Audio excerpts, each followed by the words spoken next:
자, 보도록 합시다. 자, 그러면 이번에는 작년 이제 6월 모의고사의 내용이에요. 알겠죠? 이것도 물론 뒤에 앞에 문제를 실어놨으니까 나중에 이제 과제식으로 집에 가서도 한번 다 풀어보도록 합시다. 알겠죠? 자, 그러면 첫 번째 이제 사회문화 관련 지문, 기업 경영과 관련된 질문입니다. 지문입니다. 보도록 합시다. 자, 정당과 같은 정치 조직이 민주적 방식과 절차로 운영돼야 하는 것은 당연하다. 당연히 우리 민주사회니까 맞죠. 그렇죠? 그런데 민주적 운영 체제를 갖추었으면서도 실제로는 일부 소수에게 권력이 집중되어 있는 경우도 적지 않다. 아까 얘기했던 사실 2대8의 법칙 같은 경우도 사실 이런 거에 좀 기반을 합니다. 알겠습니까? 자, 조직 운영에서 보이는 이러한 현상을 흔히 뭐라고 한다? 과두제라고 한다라는 거죠. 그러면 과두제라고 하는 것은 바로 뭐다? 민주적 운영 체제를 갖추었으면서도 실제로는 일부 소수에게 권력이 집중되어 있는 것, 이러한 형태를 과두제라고 한다는 거죠. 그리고 이러한 거는 기업 경영에도 나타난다는 겁니다. 알겠습니까? 자, 모든 주주가 경영진을 이루어 상호 협력 관계를 기반으로 기업을 운영하며 의사결정권도 균등하게 행사하는 경우의 이를 공동체적 경영이라고 부르기도 한다. 자, 공동체적 경영이라고 하는 거는 바로 뭐다? 모든 주주가 경영진을 이루어 상호 협력 관계를 기반으로 기업을 운영하며 의사결정권도 균등하게 행사를 하는 경우라고 볼 수 있고, 이거는 과두제와는 반대 개념이라고 볼 수 있다는 거죠. 어떻게 보면 이거는 가장 이상적인 형태야. 근데 이상적이라고 하는 거, 유토피아라는 그 소설의 부제목이 뭔지 압니까? 세상엔 없는 세계라는 지금 부제목을 갖고 있어요. 알겠죠? 그러니까 이상적이라고 하는 건 사실 이상이라고 하는 것 자체가 솔직하게 얘기하면은 현실에 존재하기 힘들다는 거죠. 알겠습니까? 그래서 이런 기업에서 경영진은 모두 업무와 관련하여 전문성을 가지며 경영 수익에 관련된 중요한 사항은 주주들이 공동으로 결정한다. 그러면 공동체적 경영에서는 바로 뭐다? 경영진은 모두 업무와 관련하여 전문적인 전문성을 가지고 있는 사람들이고, 그 다음 경영 수익에 관련된 중요한 사항은 주주들이 공동으로 결정을 한다는 거죠. 그러나 기업의 규모가 성장하고 사업이 다양해지면 소수의 의사결정에 따른 수직적 경영으로 효율성을 지향하는 과두제적 경영으로 나아가는 일도 있다라는 거야. 그래서 오히려 기업의 규모가 커질수록 어떻다? 효율성을 높이기 위해서 어떻게? 소수가 결정을 하게 되고, 그때 바로 기업은 과두제적 경영의 형식으로 넘어가게 된다는 겁니다. 알겠습니까? 자, 그러면 이 내용을 정리하고 다음 문단으로 넘어가도록 합시다.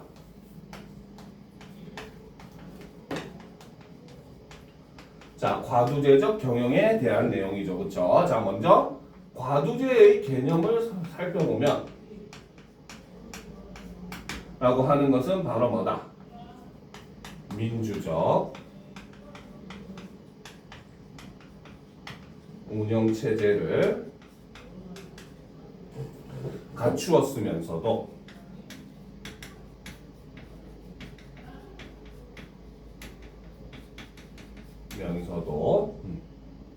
실제로는 일부 소수에게 권력이 집중되어 있는 것이라는 거죠. 그렇죠?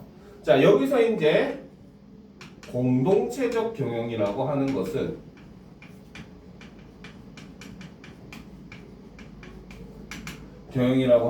바로 뭐다? 모든 주주가, 그렇죠? 경영진을 이루어 상호 협력 관계를 기반으로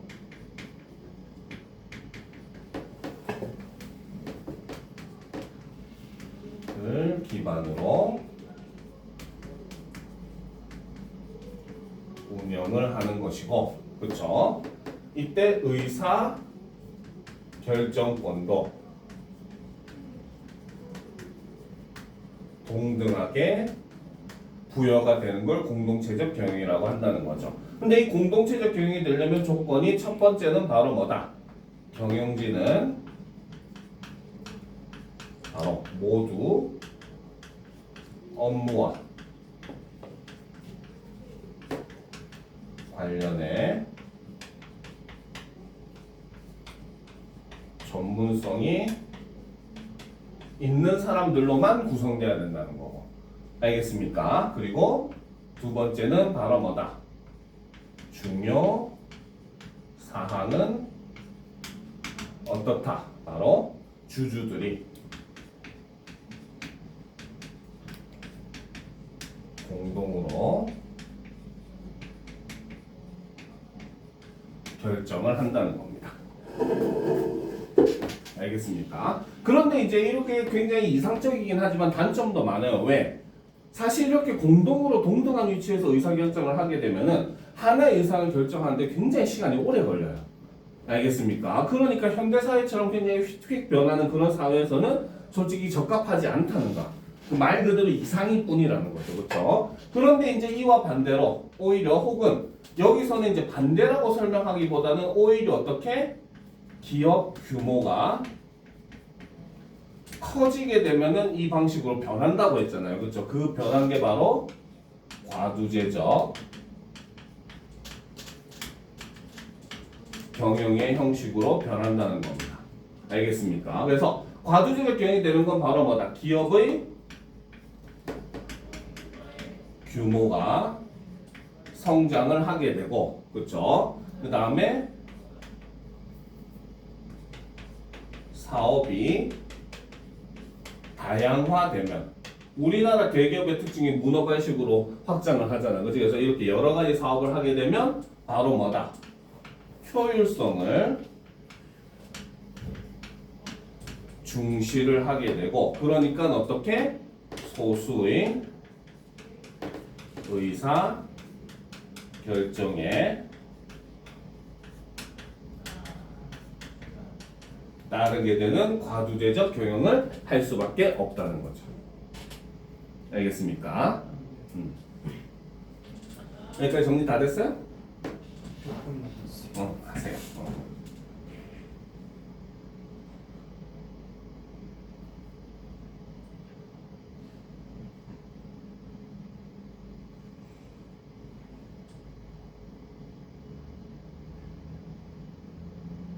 뭐야? 다 됐어? 자, 그러면 보도록 합시다. 자, 과두제적 경영은 그렇죠. 이제 본격적으로 과두제적 경영에 대해서 설명을 하는 거죠. 그렇죠? 자, 경영은 소수의 경영자로 이루어진 경영진이 강한 결속력을 가지면서 실질적 권한과 정보를 독점하며 기업을 운영하는 걸 과두제적 경영이라고 한다는 거죠. 그렇죠? 자, 이런 체제는 전문성과 경험을 갖춘 경영진을 중심으로 안정적 경영권이 확보될 수 있도록 하여 기업 전략을 장기적으로 수립하고 이에 맞춰 과감하고 지속적인 투자를 할 수 있어서 첨단 핵심 기술을 개발해도 유리한 면이 있다. 그리고 기업과 경영진 간의 높은 일체성은 위기 상황에 신속한 의사결정으로 효율적인 대처를 하는데 도움을 주기도 한다. 이런 점은 바로 뭐다? 과두제적 경영의 장점이라고 볼 수 있다는 거죠. 알겠습니까? 자, 그러면 이제 일단 요것도 한번 간단하게 정리를 해보도록 합시다. 자, 그러면 두 번째 바로 과두제적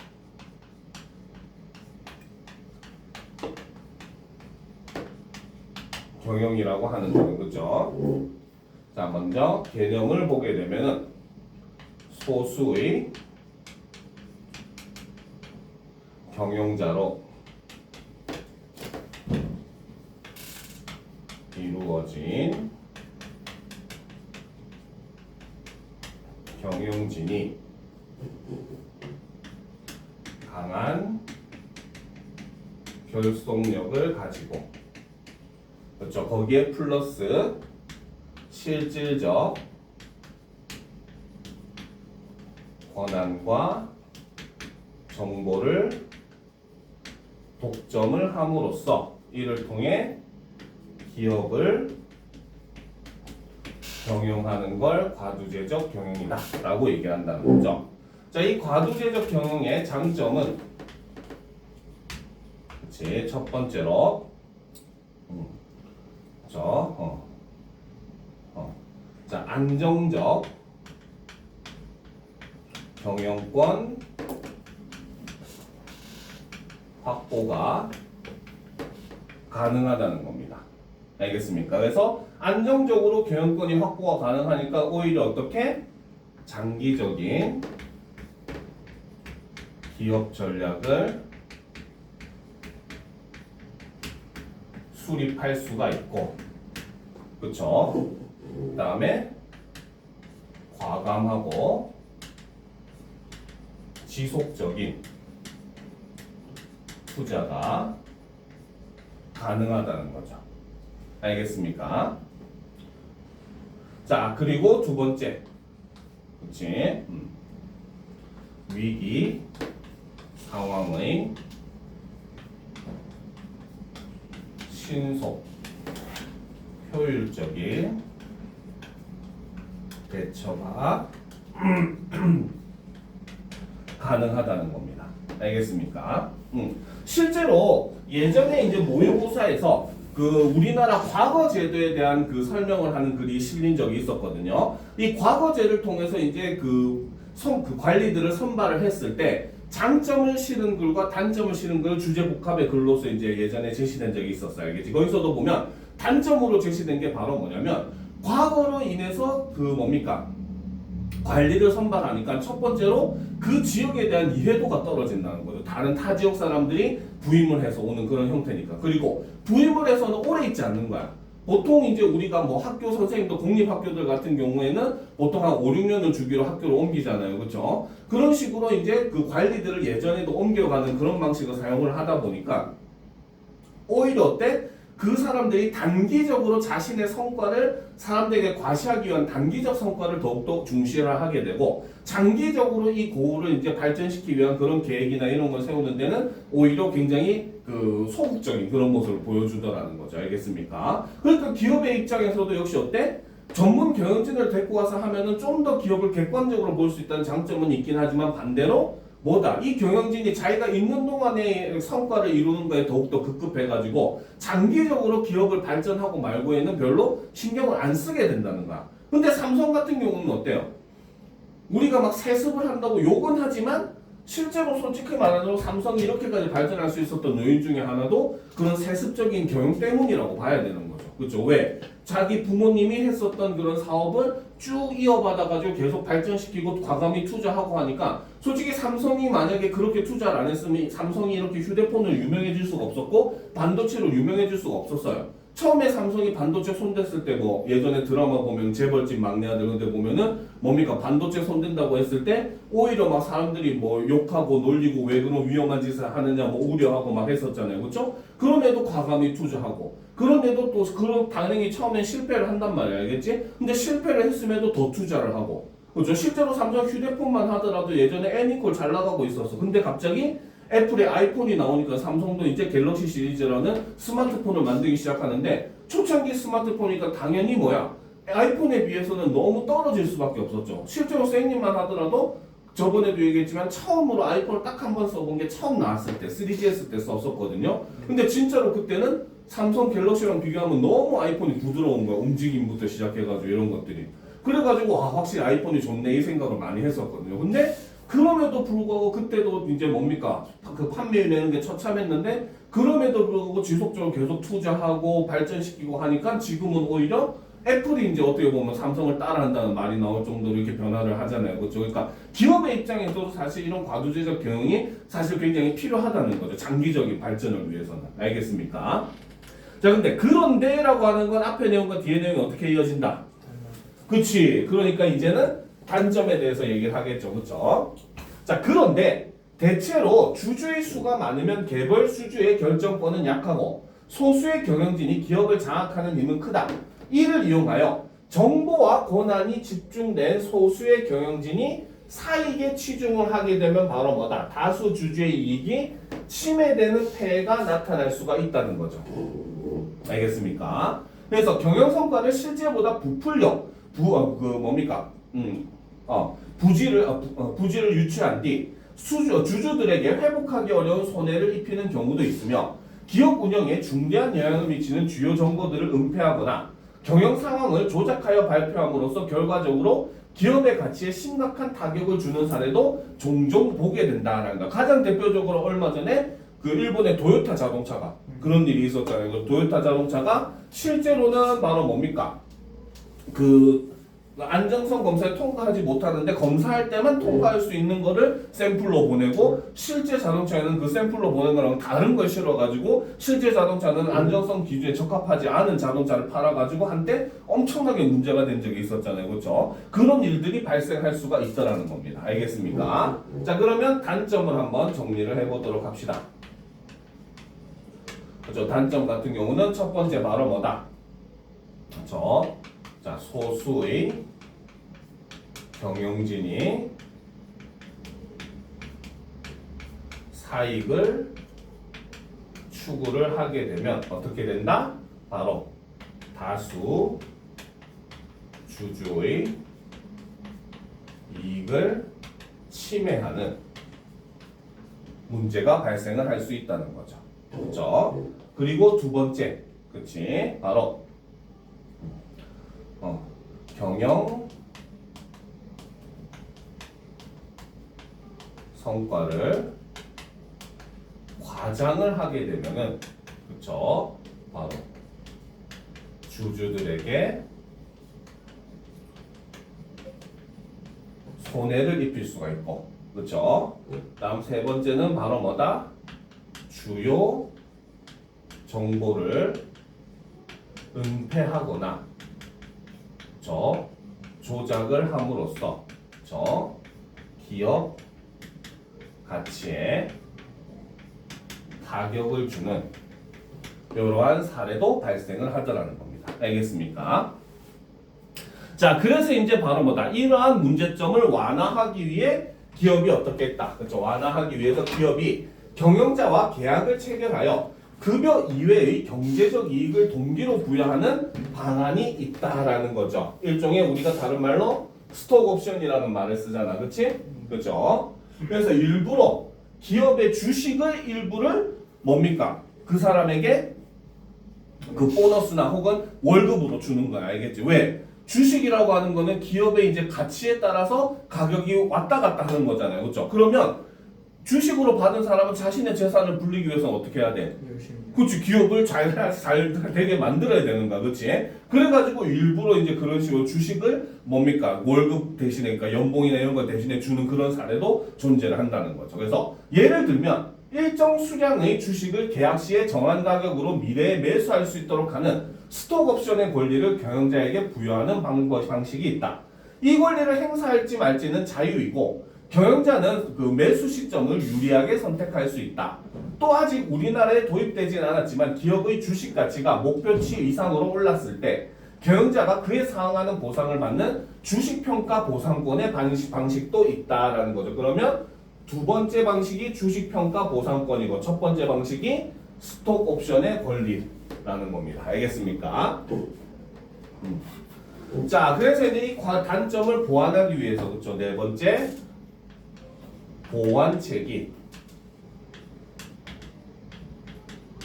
바로 뭐다? 바로 급여 이외의 경제적 이익을 제시를 함으로써 이를 통해 경영자에게 동기를 부여하는 방식을 사용을 한다는 거죠. 그 중에 첫 번째가 바로 스톡 옵션의 권리가 있다는 것이고, 스톡 옵션의 권리는 바로 뭐다? 일정 수량의 주식을 계약 시 정한 가격으로 미래에 매입이 가능하도록 하는 권리라는 거죠. 그러니까 예를 들어서 내가 처음에 이 회사랑 계획할 때 한 주당 10,000원에 이제 내가 그 10,000주를 사겠다. 이렇게 처음에 계약을 한 거 알겠지? 근데 내가 그 미래에 예를 들어서 1년 뒤에 사겠다 계약을 한 거야. 근데 내가 경영을 잘해서 이 회사의 주식 가격을 2만 원으로 만들었으면은 나는 만 원에 하더라도 바로 팔아도 벌써 2배 이익을 보는 거잖아. 그치? 그러니까 일종의 동기부여가 된다는 거죠. 알겠죠? 근데 이때는 바로 뭐다? 그쵸? 권리 행사는 그쵸? 바로 경영자의 자유라는 겁니다. 그쵸? 그 다음에 매수 시점도 바로 뭐다? 경영자가 유리하게 선택이 가능하다는 거죠. 알겠습니까? 자, 그 다음 이제 두 번째가 바로 뭐다? 주식 평가 보상권이라고 하는 것이 있는데, 주식 평가 보상권은 바로 뭐다? 기업의 주식 가치가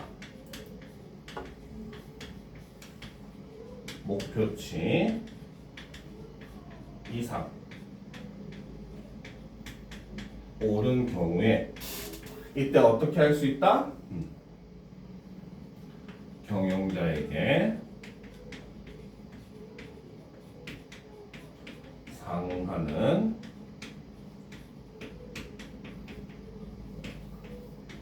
보상을 지급한다는 거죠. 근데 이거는 특징이 바로 뭐다?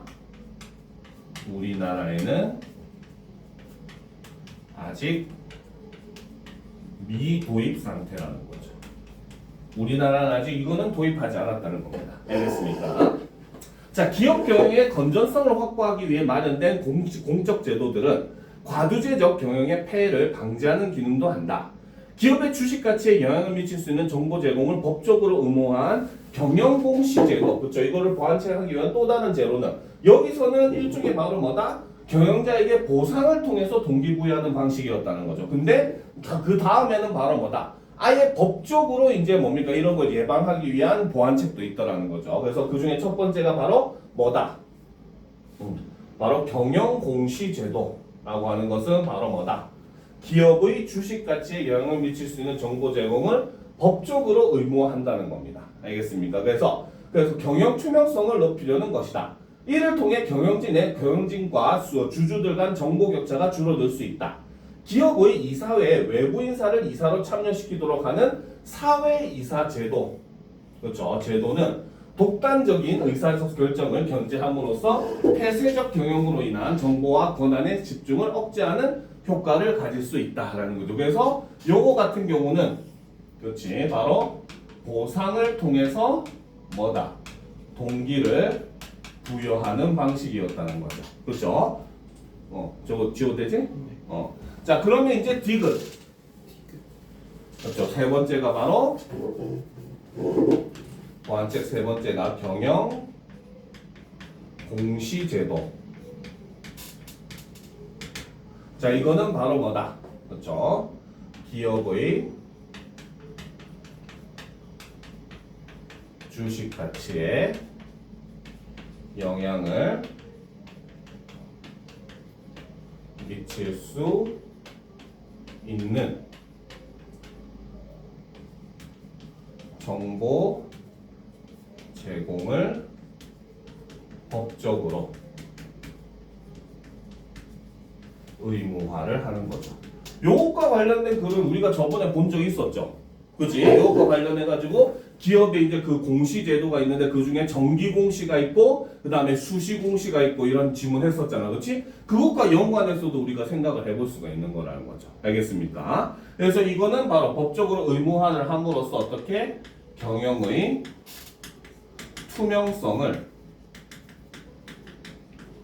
높여주는 효과가 있다는 겁니다. 알겠죠? 그리고 리을 네 번째는 바로 사회 이사 제도. 사회 이사 제도는 바로 뭐다? 바로 기업의 이사회에 외부 인사를 이사로 참여를 시킨다는 거죠. 그래서 이를 통해서 바로 뭐다? 독단적인 의사 결정을 견제를 하는 것이고, 이를 통해서 폐쇄적 기능으로 인한 정보와 권한의 집중을 억제한다는 거죠. 그렇죠? 이거는 바로 뭐다? 일종의 제도적 보완책이 된다는 거죠. 알겠습니까? 이거까지 마무리하도록 합시다. 다 적었어요?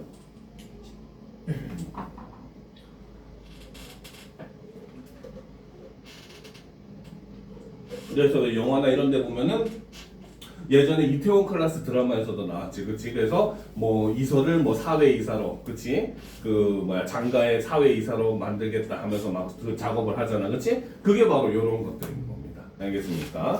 왜? 그 기업의 경영진들만 결정하면 그 기업의 입장에서 폐쇄적으로 결정할 수밖에 없으니까 오히려 사회이사를 참여시킴으로써 견제하게 만들죠. 실제로 이제 뭐 월드워 Z 같은 그런 영화도 보게 되면 거기서도 이스라엘이라는 나라가 오로지 한 사람은 무조건 반대하는 사람을 만들어 놓는다고 얘기하잖아, 그렇지? 그래서 오히려 좀 더 객관적인 입장에서 사건을 볼 수 있도록 하게 됐어. 기존의 그런 그 고립될 수 있는 그러한 일종의 그런 경영진들을 견제해주는 역할을 하는 게 존재해야지 오히려 기업이 객관적인 입장에서 발전할 수 있다라고 보는 그런 제도라고 본다는 거죠. 알겠습니까? 자, 그러면 다음 지문, 과학기술 지문, 플라스틱의 분자 구조와 형성 원리 보도록 합시다. 그렇죠? 자, 과학 지문도 실험하면 안 돼요. 과학 지문에서 점수를 많이 잃으니까 이런 걸 특히 잘 받아야 되겠죠. 자, 보도록 합시다. 식품 포장재, 세제 용기 등으로 사용되는 플라스틱은 생활에서 흔히 접할 수 있다. 플라스틱은 그쵸 바로 성형할 수 있는 거푸집으로 조용히 가능한 이라는 의미의 플라스티코스라는 그리스어에서 온 말로 열과 압력으로 성형할 수 있는 고분자 화합물을 이룬다고 하면 핵심은 요것만 보면 되겠죠. 바로 플라스틱이라고 하는 것은 바로 뭐다? 그 열과 압력으로 성형할 수 있는 고분자 화합물이다. 요렇게만 보면 된다는 거죠. 알겠습니까? 자, 플라스틱은 그쵸 단일체인 작은 분자가 수없이 반복 연결되는 중합을 통해 만들어진 거대 분자로 이루어져 있다라는 거죠. 그쵸? 자, 플라스틱의 분자 단위가 이런 거죠. 바로 단위체인 작은 분자가 수없이 반복 연결되는 중합을 통해 만들어진 거대 분자라는 겁니다. 알겠습니까? 자, 단위체들은 공유결합으로 연결이 되는데, 자, 이러한 단위체를 연결하는 건 바로 뭐다? 공유결합이라는 거죠. 그쵸? 자, 분자를 구성하는 원자들이 서로 전자를 공유하여 안정한 상태가 되는 결합을 공유결합이라고 한다. 공유결합은 바로 뭐다? 분자를 구성하는 원자들이 서로 전자를 공유하여 안정한 상태가 되는 결합을 공유결합이라고 한다는 거죠. 알겠습니까? 즉 원래 뭡니까? 그 이온 상태로 존재할 때는 전자가 있거나 없거나 이것들이 모여가지고 하나의 분자를 이루잖아요. 그렇죠? 그러니까 공유결합이라고 하는 건 뭐야? 예를 들어서 우리가 물 하면은 물의 화학식이 뭡니까? 그렇죠? H2O죠. H가 플러스고 O가 마이너스란 말이야. 알겠습니까? 마이너스가 오히려 전자를 갖고 있는 거거든요. 그러니까 뭡니까? O는 두 개의 마이너스 전자를 가지고 있다는 거야. 그렇지? 근데 H는 마이너스 플러스인데 얘가 두 개가 있고 뭡니까? 전자는 하나씩이 없다는 거잖아요. 그렇죠? 그러면 H가 어떻게? 여기에 요 전자 하나를 가지고 같이 공유를 해가지고 결합을 해서 H도 안정된 상태가 되고 O도 안정된 상태가 되는, O는 전자가 남는 상태인 거고 H는 부족한 상태에 있는 거니까 얘네를 같이 소유를 함으로써 안정된 상태가 되는 이런 결합을 일종의 공유결합이라고 본다는 겁니다. 무슨 말인지 알겠습니까? 자, 그래서 두 원자가 각각 전자를 하나씩 내어놓아 그 두 개의 전자를 한 쌍으로 공유하면 단일 결합이라고 하고 두 쌍을 공유하면 이중 결합이라고 한다라는 거지. 그치? 오케이? 두 쌍. 예스. 자, 공유 전자쌍이 많을수록 바로 뭐다? 전자쌍이 많을수록 원자 간의 결합력은 강하다는 겁니다. 알겠습니까? 자, 대부분의 원자는 가장 바깥 전자 껍질의 전자수가 8개가 될 때 안정해진다. 탄소 원자는 가장 바깥 전자 껍질에 4개의 전자를 갖고 있어 다른 원자들과 전자를 공유하여 안정해질 수 있으며 다양한 형태의 공유결합이 가능하여 거대한 분자의 골격을 이룰 수가 있다라는 거죠. 그래서 탄소 같은 경우는 그러면 자기는 4개를 가지고 있는데 8개가 될 때 안정적이라고 했잖아. 그렇지? 그럼 나머지 다른 것과 이제 4개를 더 공유를 해야 된다는 거죠. 무슨 말인지 알겠습니까? 자, 그럼 일단 요거를 정리를 해서 보도록 합시다. 플라스틱은 자, 첫 번째 개념을 보게 되면 바로 뭐다? 열과 압력으로 성형할 수 있는 그렇죠? 고분자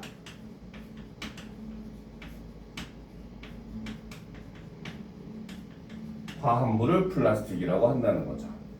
그렇죠?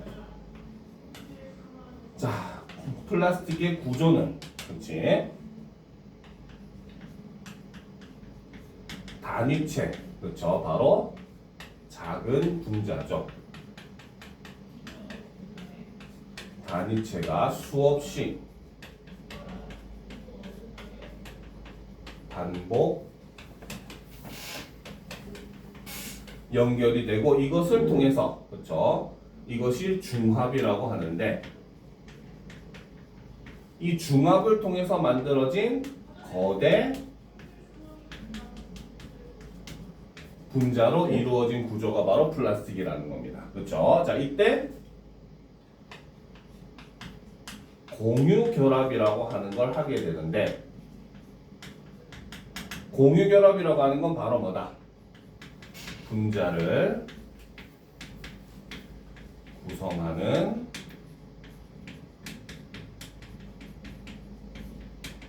원자들이 그렇지? 서로 전자를 공유하여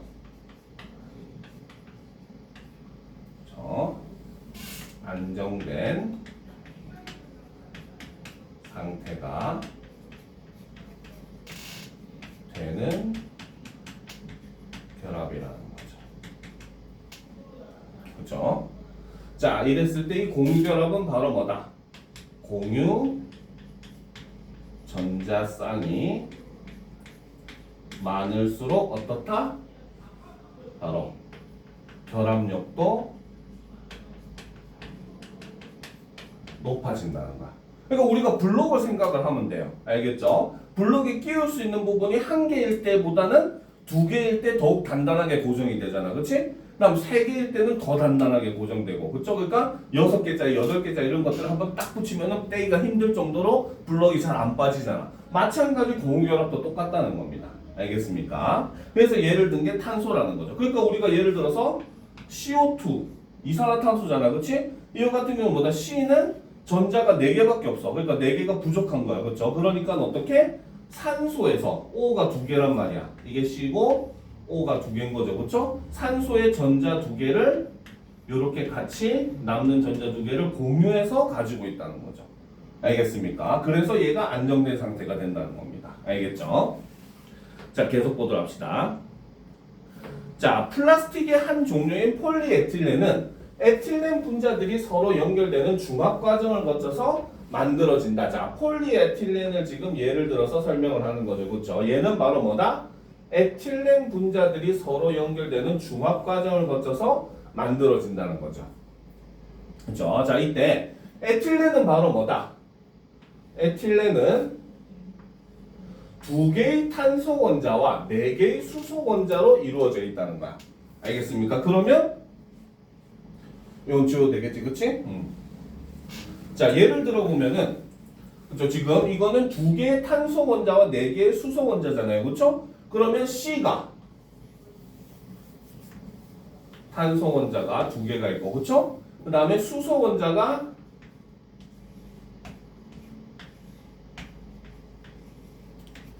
4개가 이렇게 결합이 된다는 거죠. 알겠죠? 그래서 2개의 탄소 원자가 서로 이중 결합을 하고 요 2개가 먼저 어떻게? 이중 결합을 하게 되고 그쵸? 그 다음에 각각의 탄소 원자는 바로 뭐다? 2개의 수소 원자와 단일 결합을 한다. 여기에서는 단일 결합을 각각 이렇게 한다는 거죠. 알겠습니까? 탄소 원자 간의 이중결합에서는 한 결합이 다른 하나보다 끊어지기가 쉽다라는 겁니다. 알겠죠? 그래서 지금 이게 폴리에틸렌은 지금 예를 들어서 이렇게 설명을 하는 거죠. 알겠죠? 자, 그러면 다음으로 넘어갑시다. 자, 에틸렌의 중합에는 여러 가지 방법이 있는데 그 중 하나는 바로 뭐다? 과산화물 게시제를 사용을 해서 중합을 하는 방식이라는 거죠.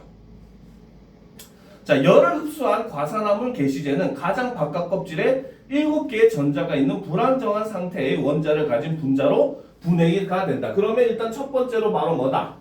과산화물에다가 지금 열을 가한다는 거죠. 그렇죠? 그러면 어떻게?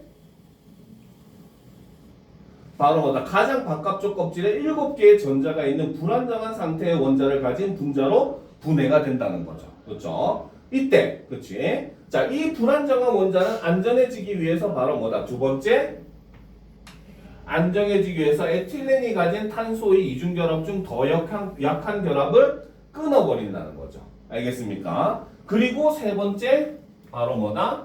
에틸렌의 한쪽 탄소 원자와 전자를 공유하며 단일 결합을 한다는 거죠. 알겠습니까? 그러면 다른 쪽 탄소 원자는 공유되지 못한 홀로 남는 전자를 갖게 된다. 이 불안정한 탄소 원자는 어떻게? 같은 방식으로, 그렇죠?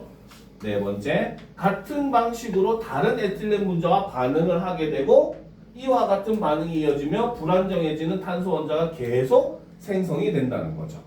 알겠습니까? 자, 그럼 일단 요걸 정리를 하면서 얘기를 해보도록 합시다. 알겠죠?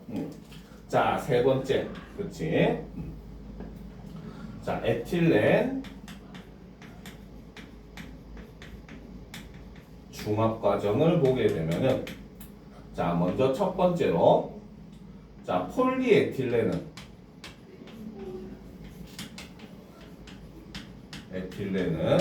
그렇죠? 폴리에틸렌의 경우, 그렇지? 자, 에틸렌은 에틸렌은 바로 두 개의 탄소, 그렇죠? 탄소 원자와 그다음 네 개의 수소 원자로 구성이 된다는 거죠. 그렇죠? 자, 이때 C와 C 사이에는 이중 결합을 하게 되고, 요렇게 쓰면 안 되겠다. 요거는 아예 그림으로 그리자. C와 C 사이에는 이중 결합을 하게 되고, 그렇죠? 그 다음에 C와 H 사이에는 각각이 단일 결합을 하게 된다는 거죠. 그렇죠? 자, 근데 이때 요 이중결합의 경우는 어떻게? 한 개는 단단해. 하지만 한 개는 끊어지기 쉽다는 거죠. 두 번이 결합을 하는데 하나는 단단하고 하나는 끊어지기가 쉽다는 겁니다. 알겠습니까? 네. 자, 그랬을 때 이제 이 폴리에틸렌을 만들 때는 바로 뭐다? 이때는 바로 과산화물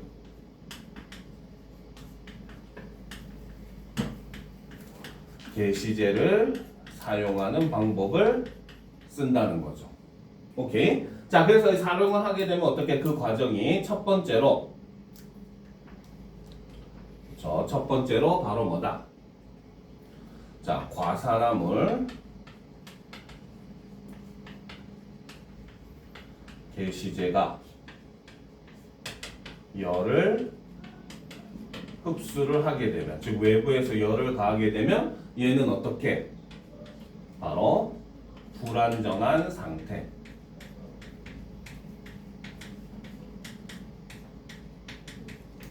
상태. 어떻게? 바로 전자가 그렇죠. 전자가 7개인 불안정한 상태가 된다는 거죠.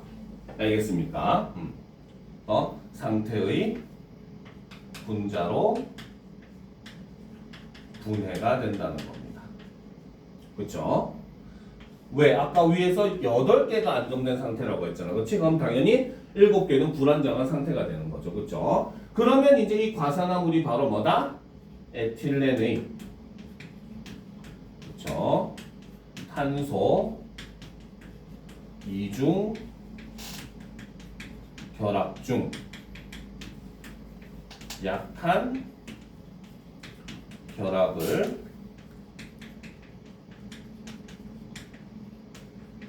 끊는다는 거죠. 그러니까 과정상 바로 뭐다?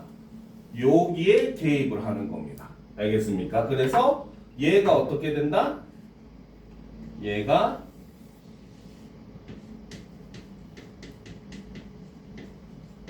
끊어지게 되고 이 위치에 뭡니까? 바로 이 과산화물 게시제가 요것이 요 위치를 대체를 하게 된다는 거죠. 이해가 됩니까? 그렇죠? 자, 그러니까 이렇게 하면 어떻게? 그치? 그래서 끊어버리게 되고 이렇게 하면은 세 번째로 바로 뭐다? 에틸렌의 한쪽이 탄소 원자와 단일 결합을 한다는 거죠. 그래서 에틸렌과 탄소 원자가 단일 결합을 하게 된다는 겁니다. 알겠습니까? 그러면 어떻게 된다?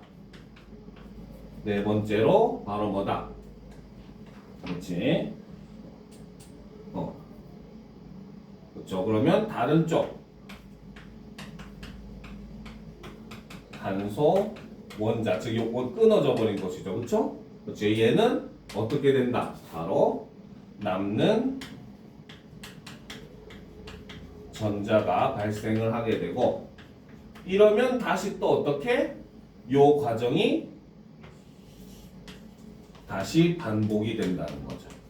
다른 에틸렌 분자랑 결합을 하게 되고 그럼 또 이제 남는 게 생기고 그러면서 점점 밀어내 가지고 굉장히 복잡하게 하나의 융합체를 이루게 된다는 거죠. 알겠죠?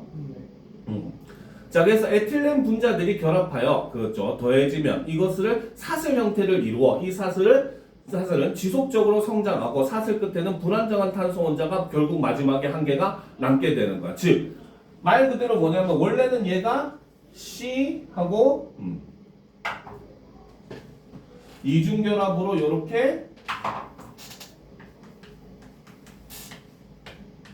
요런 결합으로 있었는데 그치? 요 중에 하나를 끊어버리고 어떻게 만들어버린다? 얘가 단일 결합으로 뭡니까? 여기에 에틸렌이 오게 된다는 거죠. 그쵸? 그러면은 뭐다? 여기에 남게 된 하나의 원자가 생기게 되고 얘는 다시 또 다른 에틸렌과 결합을 하게 되고 그쵸? 그러면 역시 또 마찬가지 남게 되는 CHH가 또 붙게 되고 그죠? 이러면서 사슬처럼 막 엮여지면 결국 마지막에는 요 남는 하나가 발생을 한다는 거죠. 알겠습니까? 그래서 성장하는 두 사슬 끝이 서로 만나 결합하여 안정된 상태가 되면 반복적인 반응을 멈추다. 즉 얘가 어떻게? 요렇게 되는 거야. 다시 또 에틸렌이 만나고 그러니까 CHH 그리고 이것이 또 마찬가지 CHH가 되고 여기에 이제 고리처럼 이렇게 돼버리면은 요 첫 번째와 마지막에가 하나의 고리처럼 해서 둥글게 이렇게 딱 이어지게 되면은 이때부터는 성장을 멈추게 된다는 거죠. 알겠습니까? 자, 그렇죠. 그래서 성장하는 두 사슬 끝이 서로 만나 결합하여 안정된 상태가 되면 반복적인 반응이 멈추게 된다. 이 중합 과정을 거쳐 에틸렌 분자들은 폴리에틸렌이라는 고분자 화합물이 된다라는 거죠. 자, 플라스틱을 이루는 거대한 분자들은 길이가 길다. 그래서 사슬들이 일정한 방향으로 나란히 배열되어 있는 결정 영역은 분자들 전체에서 기대할 수는 없지만 부분적으로는 있을 수 있다는 거죠. 플라스틱에서 결정 영역이 차지하는 부분의 비율은 여러 조건에 따라 조절이 가능하고 물성에 영향을 미친다. 결정력이 많아질수록 플라스틱은 유연성이 낮아 충격에 약하고 요거는 알아둬야 되겠죠. 결정 영역이 많아질수록 어떻게 된다? 그렇죠. 바로 뭐다?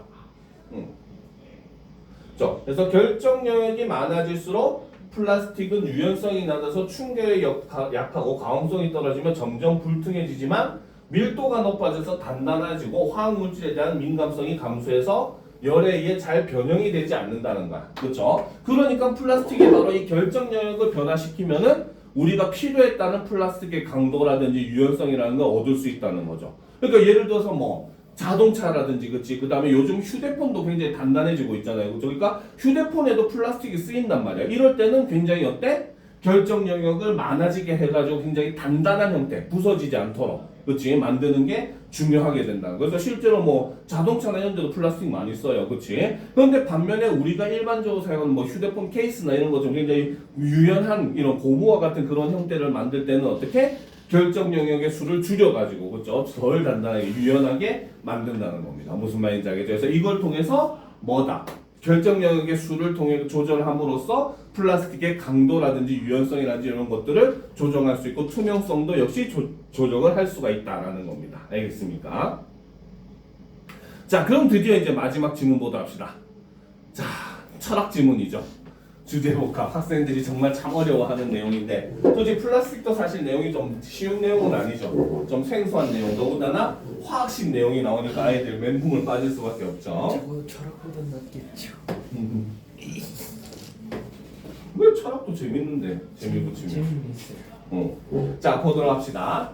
자, 전통적인 윤리학의 주요 주제는 선, 올바름과 같은 도덕 용어에 대한 해명을 바탕으로 무엇이 옳고 그른지를 판정하는 객관적 근거를 찾는 것이다 라는 겁니다. 알겠습니까? 즉 전통적인 윤리학이라고 하는 것은 바로 무엇을 추구했다? 그렇죠. 바로 선, 올바름과 같은 도덕 용어에 대한 해명을 바탕으로 무엇이 옳고 그른지를 판단하는 객관적 근거를 찾는 것이 주요 주제였다는 거죠. 그러나 윤리학은 오랫동안 그에 대한 만족스러운 답을 내놓지 못했다. 그렇죠? 왜? 옳다는 게 사람마다 다 다른 거야. 그럼 진정으로 옳은 게 뭔가에 대해서 우리는 생각을 했을 때 그에 대한 답을 쉽사리 낼 수가 없었다는 거죠. 그렇죠? 그래서 이러한 상황에서는 도덕적으로 옳고 그름에 관한 문장인 도덕 문장이 진리 적합성, 즉 참 또는 거짓일 수도 있다는 성질을 갖지 않는다는 주장을 펼치게 됐다라는 거죠. 자, A어는 바로 뭐다? 진리 적합성을 갖는 모든 문장은 그 문장에 사용된 단어의 정의를 통해 검증되는 분석적 문장이거나 경험적 관찰에 의해 검증되는 종합적 문장이라는 원리를 바탕으로 도덕 문장은 바로 뭐다? 진리 적합성이 없다라고 주장을 했다는 거죠. 알겠습니까? 자, 그럼 일단 핵심적인 내용을 한번 보도록 합시다. 자, A어라고 하는 사람이 주장한 거죠. 빨리 갔어. 죄송합니다. 쉬는 시간에 갔다 왔어야지. 그때는 급하지 않았어요. 큰 거야, 작은 거야? 빨리 갔다 와.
자, 언능한 칩시다. 자, 그러니까 지금 A어가 얘기하는 첫 번째, 먼저 우리는 진리 적합성에 대해서 정의를 내려야 되겠죠. 그렇죠? 진리 적합성이라고 하는 것은 바로 무엇이다? 바로 뭡니까? 참 또는 그렇죠. 거짓으로 거짓을 알 수 있는 문장을 진리 적합성이라고 한다는 거죠. 그렇죠? 그러면 A어가 주장을 했을 때, 그렇지? A어가 주장하는 진리 적합성을 갖는 문장은 어떤 것들이 있었다? 첫 번째는 바로 뭐다? 그 문장에 사용된 단어의 정의를 통해 검증될 수 있는 분석적 문장이라는 거죠. 분석적 문장은 바로 뭐다? 사용된 단어의 정의를 통해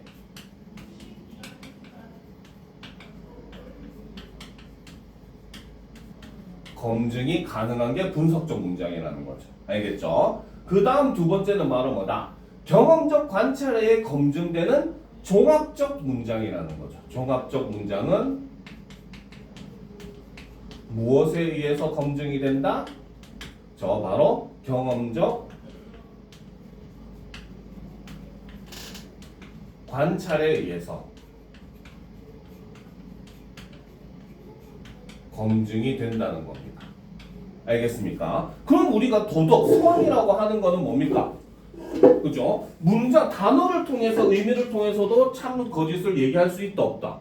없다는 거야. 그죠? 왜? 사랑도 형태가 너무 다양해. 부모가 자식을 향한 사랑, 그죠? 그 다음에 남성이 여성에 대한, 여성이 남성에 대한 이성을 향한 사랑, 그렇죠? 그러니까 사랑하는 사람에, 그러니까 우리가 일반적으로 연애라고 하는 거는 사랑하는 사람에 대한 사랑, 그다음 이제 자식이 또 부모에 대한 사랑, 그렇죠? 혹은 사람이 자신이 속한 국가에 대한 사랑, 친구에 대한 사랑, 사랑의 형태도 너무 여러 가지인 거야. 그러니까 이 단어 자체, 도덕 문장에 사용되는 단어 자체는 기본적으로 단어의 정의가 불가능하다는 거죠, 그렇죠? 그리고 사랑이라고 하는 거는 사람마다 경험이 다 다르잖아. 그럼 경험을 통해서 이것도 역시 검증을 할 수 있어, 없어? 그치. 그렇기 때문에 A어는 바로 뭐다? 이게 중요한 거죠. 그쵸? 바로 도덕 문장이라고 하는 것은 어떻다? 바로 진리 적합성이 존재하지 않는다라고 A어는 결론을 내렸다는 겁니다. 알겠습니까? 자, 계속 보도록 합시다.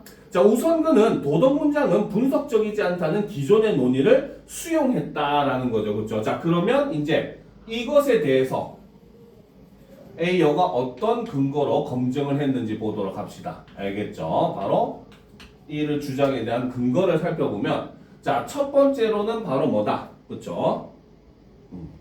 자, 도덕 문장은 어떻다? 분석적이 아니다라는 거죠. 그렇죠? 이거는 근데 바로 뭐다? 기존의 논의를 수용을 했다는 겁니다. 이미 기존에 바로 뭐다? 도덕 문장이라고 하는 건 분석적인 문장이 아니다라고 하는 논의는 이미 있었고 A어는 그거를 그냥 받아들였다라고 보면 된다는 거죠. 알겠습니까?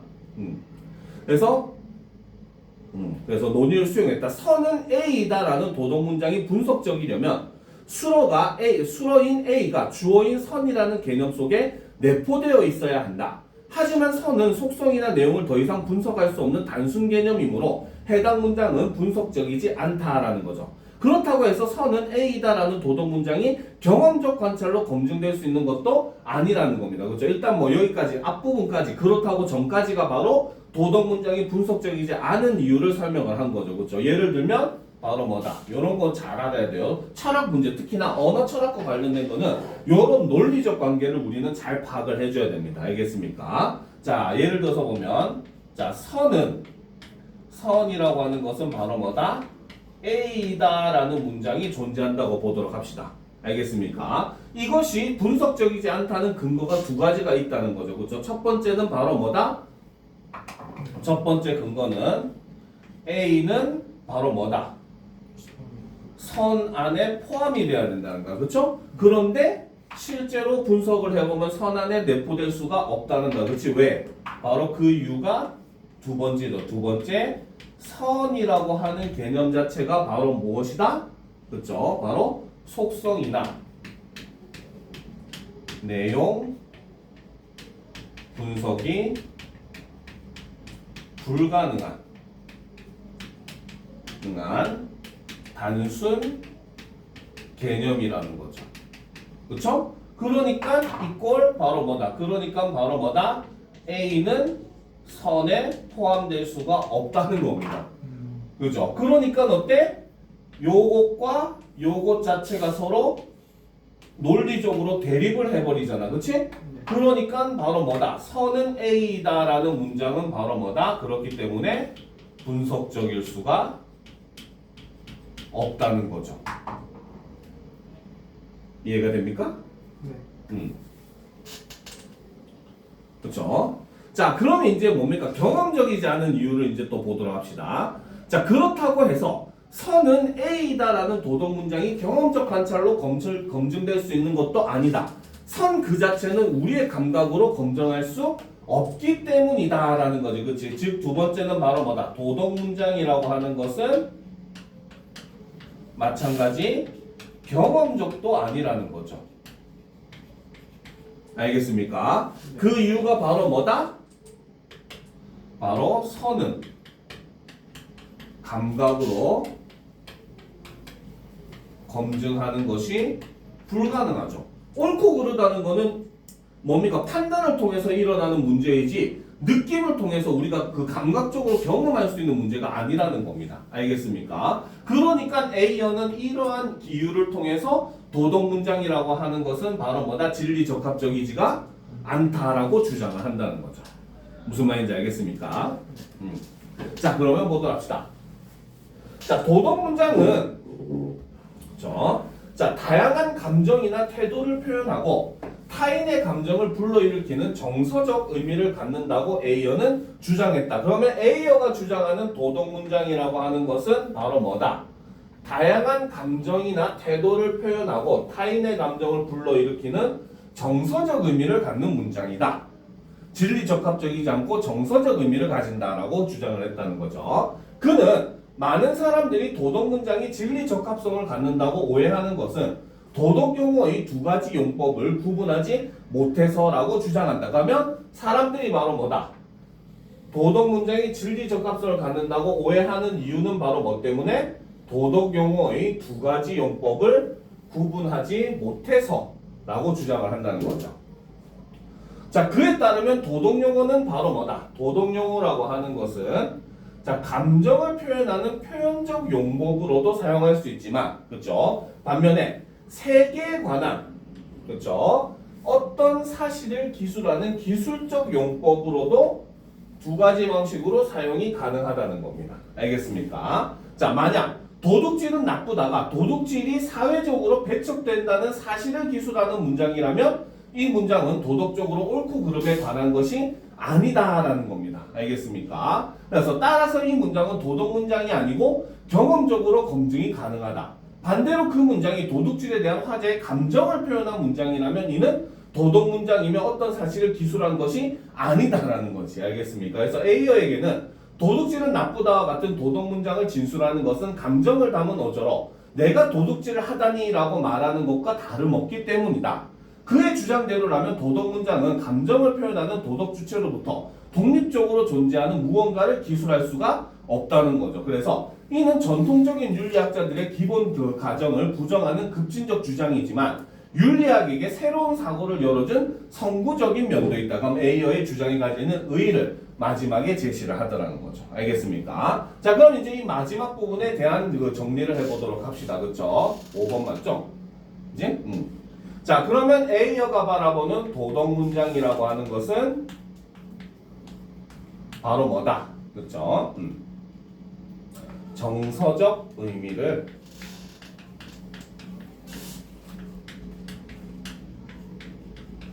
지닌다라고 A어가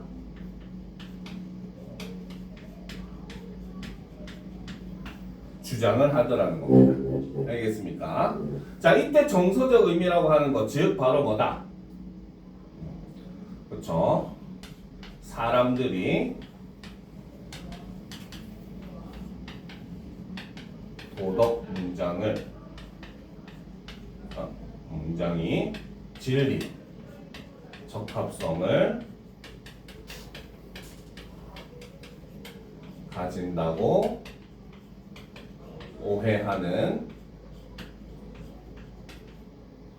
이유를 근거를 제시해 보면 첫 번째는 바로 뭐다? 핵심은 바로 뭐다? 이거는 도덕 용어의 두 가지 용법에 대한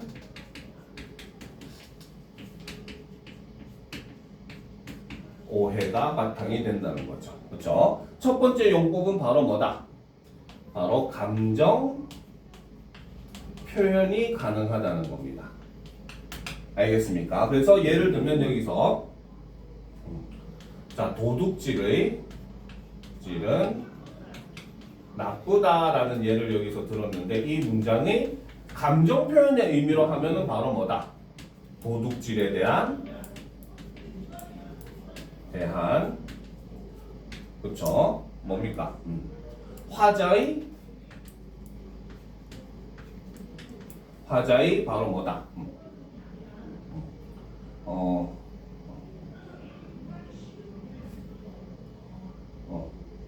화자의 감정을 표현한 것이고, 그쵸? 감정을 표현한 것은 그렇기 때문에 바로 뭐다? 이것은 사실이 아니라는 거죠.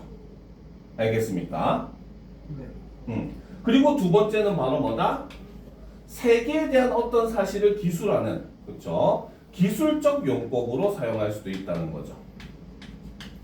기술적 용법으로 사용을 하게 되면, 그치? 자, 이거는 바로 도둑질은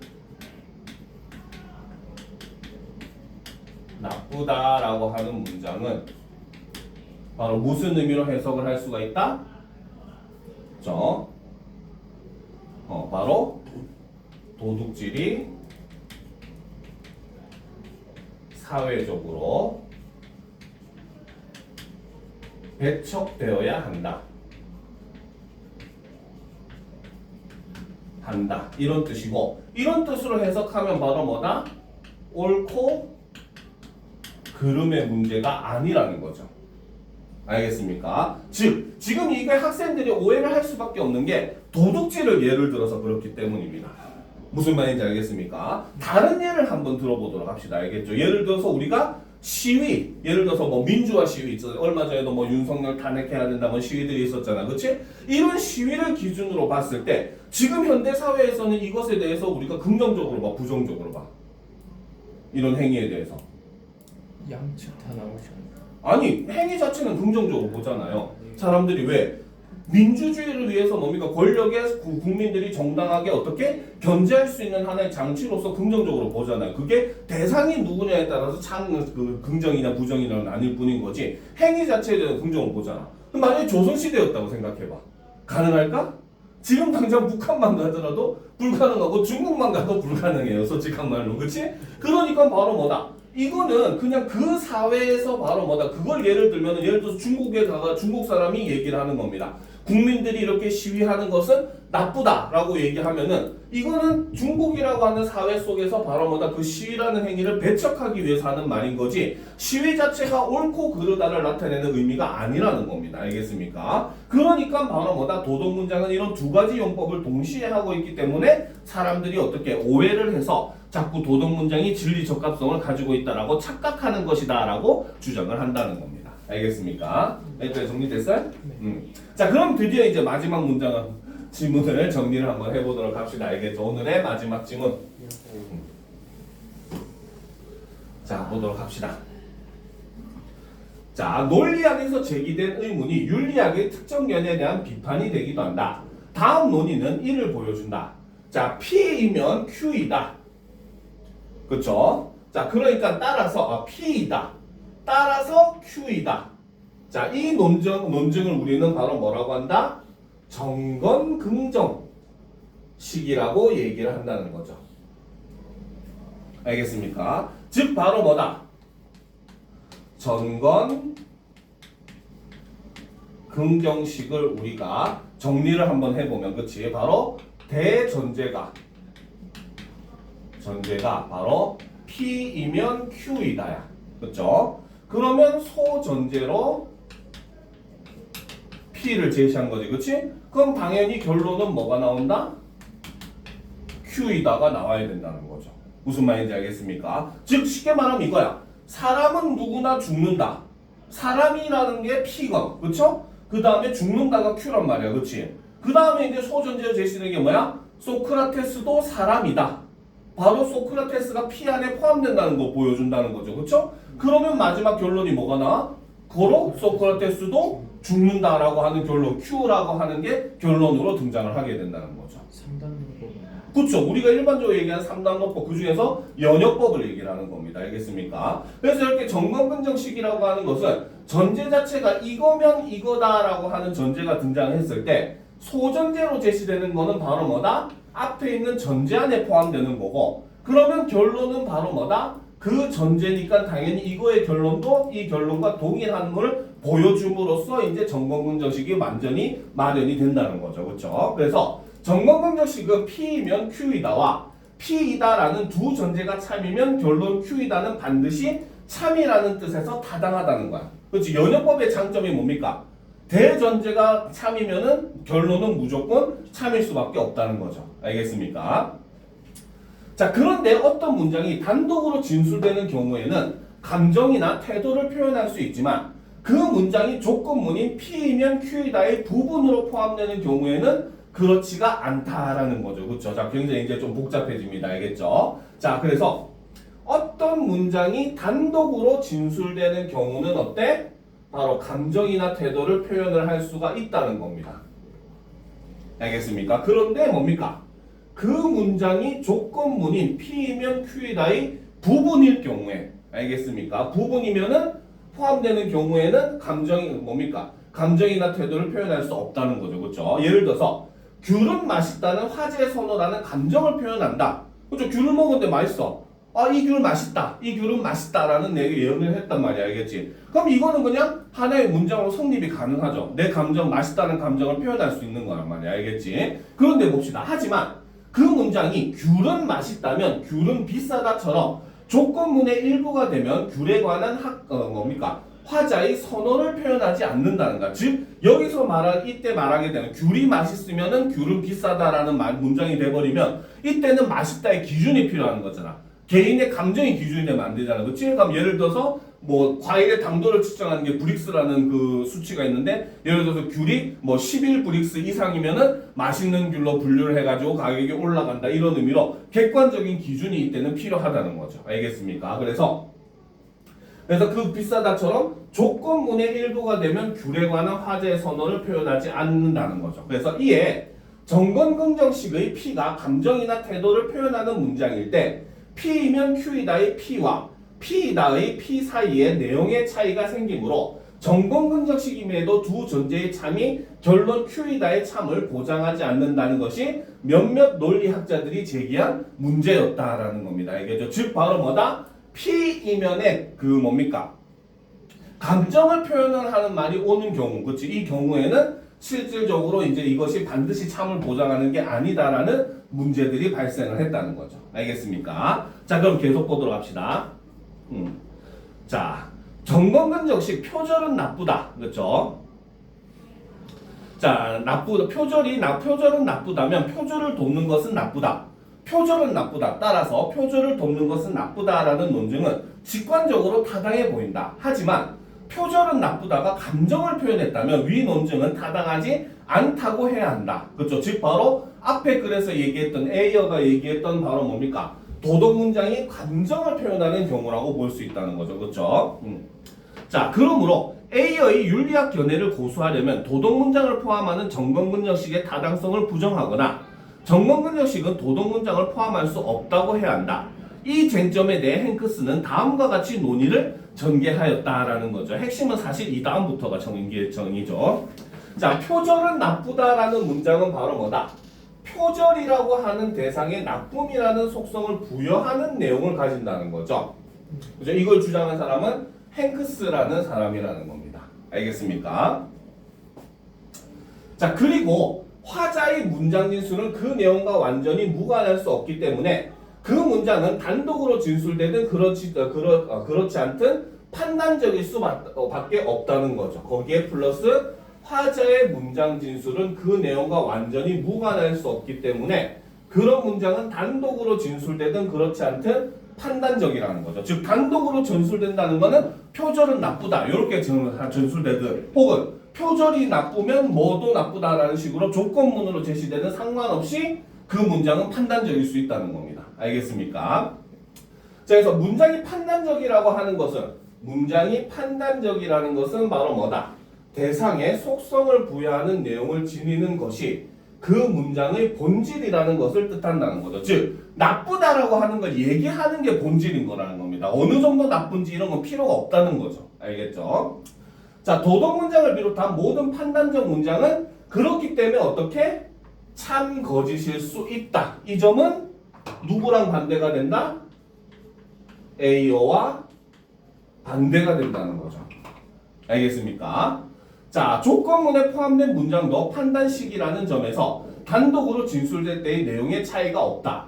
그러므로 도덕 문장을 포함하는 정법 문정식은 타당해 보일 뿐 아니라 실제로도 타당하다라는 거죠. 그러면 P이면 Q이다에 포함된 P이다가 단독으로 진술된 경우와 다른 점은 무엇인가? 가령 귤은 맛있다면 귤은 비싸다라는 조건문에 포함된 경우 화자가 대상에 속성을 부여하는 행위를 하는 것은 아니기에 그것의 판단적 본질을 발현하지 못한다라는 거죠. 그렇죠? 즉 바로 뭐다? 화자가 대상의 속성에 부여하는 행위를 하는 게 아니라는 겁니다. 그냥 자기가 그냥 부여하는 게 아니라 느낀 거 이런 걸 얘기를 하는 거죠. 그러나 이 맥락에서도 조건문에 포함된 그렇죠? 귤은 맛있다는 판단적 본질을 여전히 잃지 않는다. 라고 행크스는 주장한다는 거죠. 즉 다시 말해 그 문장 자체는 바로 뭐다? 대상의 속성을 부여하는 내용을 지닐 수가 있다. 학생들이 이제 어렵게 만드는 게 이런 부분이죠. 그렇죠? 알겠습니까? 그러니까 지금 이 문장들 같은 경우는 그렇죠. 봅시다. 자, 조건문에 포함되는 경우 화자가 대상의 속성을 부여하는 행위를 하는 것은 아니기에 그것의 판단적 본질을 발현하지 못한다라고 볼 수 있다는 거야. 그렇죠? 왜? 맛있다라고 하는 건 너무 주관적인 내용이니까 알겠죠? 근데 그러나 이 맥락에서도 조건문에 포함된 귤은 맛있다는 판단적 본질을 여전히 잃지 않는다는 거. 왜? 아무리 사람마다 이제 각각 맛을 맛있다고 느끼는 기준이 다르다고는 하지만 그래도 어느 정도 이상의 그 당도를 가지면 다들 공통적으로 맛있다고 느끼는 기준이 존재할 수 있다는 거죠. 사람은 왜? 우리가 사람 사는 거 다 비슷하다 얘기하잖아. 서양 사람도 사실 사는 거나 또 우리가 사는 건 사실 그 비슷한 면을 가지잖아. 그렇지? 그러니까 어떻게 보면 보편적으로 사람들이 인정하는 그러니까 암묵적으로 인정하는 그런 기준이라고 하는 게 존재할 수 있다는 거죠. 그러니까 당연히 거기서도 판단적 본질이 들어갈 수 있다는 겁니다. 알겠습니까? 그러니까 이 경우에는 바로 뭐다? 문장 자체는 대상의 속성을 부여할 수가 있다라고 글쓴이가 주장을 한다는 거죠. 무슨 말인지 알겠습니다. 그래서 사실상 이거는 이 문장 이 부분은 정리할 필요가 별로 없기는 해요. 사실 A어의 견해와 완전히 반대되는 개념이라고 생각을 하면 되고 그 반대되는 과정이 조금 다르다는 거죠. 그렇죠? A어 같은 경우는 바로 뭐다? 도덕 문장에서 P이면 Q이다 라고 했을 때 그렇지? 이 P가 그렇죠? 만약에 감정을 나타내는 귤은 맛있다 라는 문장이고 이게 그 뭡니까? 맛있는 귤은 비싸다. 이런 문장이라고 했을 때, 그치? A어의 입장에서는 바로 뭐다? 이 맛있다는, 그쵸? 이중 의미를 가진다는 거죠. 알겠습니까? A어는 요 빨간색으로 할 거예요. 그쵸? 그러니까 첫 번째, 바로 단독으로 쓰이게 되면은 바로 뭐다? 개인의 감정을 표현한다는 겁니다. 알겠죠? 그런데 그렇죠? 이중문으로 쓰이게 되면 조건문으로 쓰이게 되면은 뭐다? 이거는 일종의 조건을 나타내는 글이 된다는 거죠. 그렇죠? 자, 그런데 반면에 그렇지? 자, 행크스는 그렇죠? 자, 이게 단독으로 사용이 되느냐? 이중으로 사용이 되든 둘 다 얘는 바로 뭐다? 판단적 본질을 가지고 있다. 라고 본다는 겁니다. 알겠습니까? 왜? 맛있다라고 하는 것도 하나의 판단의 기준이 될 수 있는 거고, 그리고 이러한 맛있다의 기준은 사람들이 어느 정도 이상이면 누구나 맛있다고 느끼는 부분도 존재를 하는 것이기 때문에, 그죠? 그렇기 때문에 이런 것도 하나의 판단적 속성을 부여하는 내용을 지닌다고 볼 수 있다라고 보는 게 행크스의 주장이라는 거예요. 그러면 행크스는 도덕적 문장도 참 거짓으로 판단을 할 수가 있다. 그죠? 일종의 도덕 문장의 적합성에서 적합하다라고 본다는 입장이 바로 행크스의 입장이고, 사실상 앞에 제시된 A의 그 입장과는 정반대가 되는 입장을 가지고 있다라고 판단을 할 수가 있다는 거죠. 알겠습니까? 그래서 요걸 바탕으로 우리가 문제를 풀면 되는 부분인 겁니다. 알겠죠? 자, 일단 오늘 수업은 여기까지 하겠습니다. 알겠습니까? 오늘 한 것 중에 다른 거 조금 남은 시간 동안 복습하고 질문할 거 있으면 질문하고 마무리합시다. 알겠죠? 네.